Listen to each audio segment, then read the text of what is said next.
Hello, welcome to Do It Yourself channel. Today I will show you where to find the options and how to turn off the network lock in Samsung Galaxy S22. Where to find it? What does it do? We need to go to Settings, then Lock Screen and Secure Lock Settings. This option is only visible when we have pattern, password, etc. set up. So here our pattern and lock network and security. What does it do? As you can see in this little explanation, prevent Wi-Fi and mobile data from being turned off when your phone is locked.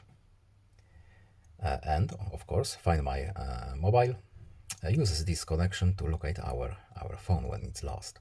So it's better to have it turned on, this option. But if we want to, we can turn it off. That's all. I hope this video was helpful to you. Please leave a like and subscribe. Have a nice day and see you in the next video. Goodbye.